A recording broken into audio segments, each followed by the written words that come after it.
Hello friends, I am CA Prabhu Ramesha. Today let me discuss an important and controversial subject, applicability of GST in the case of redevelopment. As we know, in the case of redevelopment by a cooperative society, the housing society appoints a developer and enters into a development agreement in which there are various commercial terms and conditions. One of the terms and condition is that the existing members will be getting the existing area of, let us say, 500 square foot, and they are getting 20% extra area, which means another 100 square foot extra. Thereby they will get new house of 600 square foot. Now the question is whether this transaction per se attracts any GST. Now let us understand that the what is the transaction.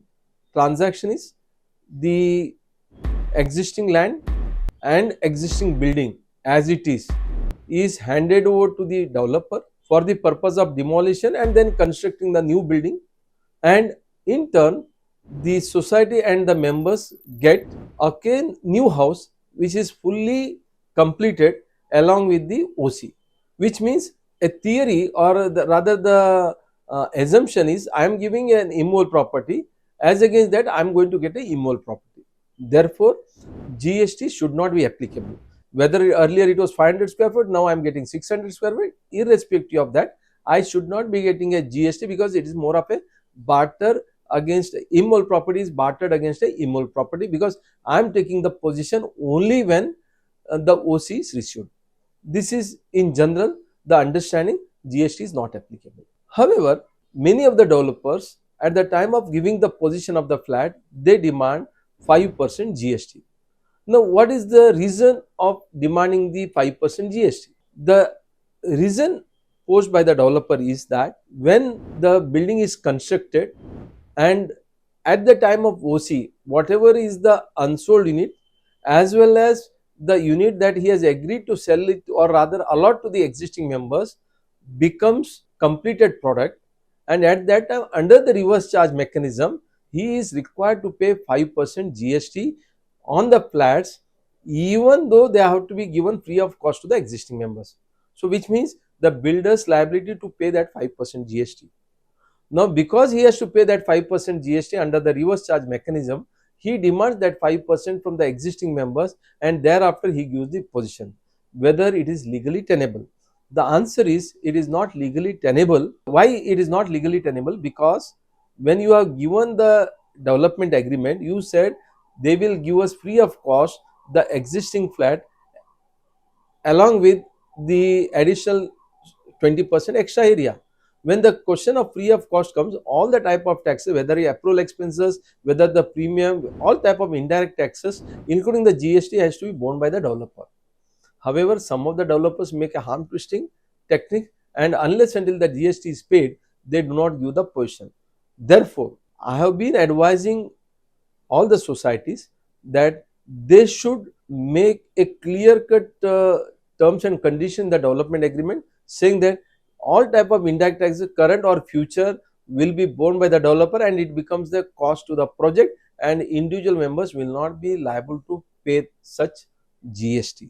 So this way clause is a must.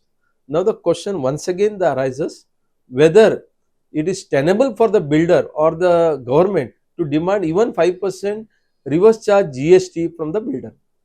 The analogy is very simple. Let us take an example that a developer is constructing a greenfield development where the landowner is agreeing to give the development right, and as against 100 flats, 40 flats he will construct and give it to the existing landowner against the development right, and 60 he is going to sell in the open market. Now if he is selling in the open market under construction, naturally he has to pay 5% GST on that, because that will be collected from the members if it is a non-luxury or luxurious apartment. If it is affordable housing, of course 1%, the value of the apartment should be less than 45 lakhs. So that is about the GST for the sale of 60 flats. Now comes a question of 40 flats which he is giving to the landowner. If the landowner is also selling under construction, part of that, naturally there will not be further GST on that 5% GST. Let us assume out of 40 flats, 10 flats are being sold by the landowner under the under construction, naturally he will has to pay that on 10 flats 5% GST. Remaining 30 flats which remain unsold or which he is going to allot himself or to his family members, naturally under the reverse charge mechanism, either the landowner or the builder has to pay 5% GST on that.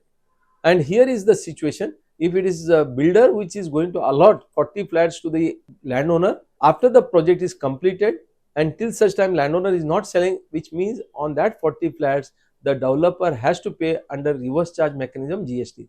There is no dispute on this because GR 2019, that circular of applicable from 1st April 2019, is very clear that any flats which is constructed by the developer remains unsold as on the date of receipt of the OC. In that case, on those flats the developer has to pay under reverse charge mechanism on unsold flats.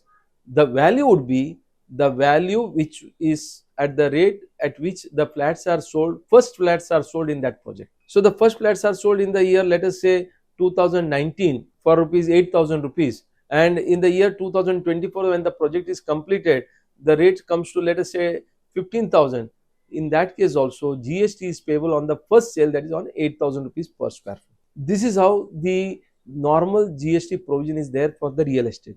Same analogy if we apply, in that case GST is still applicable, because let us assume in a redevelopment project, same thing, a housing society has got 40 flats, existing flats, and builder, because of the FSI and TDR, he is able to construct another 40 flats extra, so he is constructing, let us assume, 100 flats. In that case, let us assume out of 60 flats which he is able to sell, he sells in the open market 50 flats. 10 flats remain unsold as on the date of OC. On that he has to pay under reverse charge mechanism, and 40 flats which he is going to sell it to the or allot to the existing members free of cost. Again, that has remained unsold as on the date of OC, and therefore on 40 flats which is to be allotted to the existing members and 10 flats which he has remained unsold on the date of OC, on all 50 flats he will have to pay the GST under reverse charge mechanism at the rate of 5% for luxury housing, and affordable housing, if it is less than 45 lakhs value, of course it will be 1%. Now the next question arises, whose liability it is to pay? Naturally I said it is the under the GST law also, under the other law also, under the development agreement also, everywhere the liability gets tilted towards the developer, because ultimately developer who is getting registered with the GST, it's under reverse charge mechanism which he has to pay.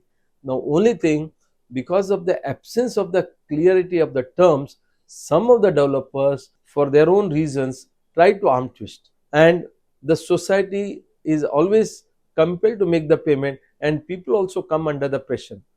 Therefore I advise the societies that there has to be clarity in the terms and conditions of the DA, and it should be non-negotiable terms in the DA that all the indirect taxes, whether current or future, including the GST, will be borne by the developer, and it becomes a cost of the project, so that the developer or the members and the society will not be put into hardship. Thank you very much.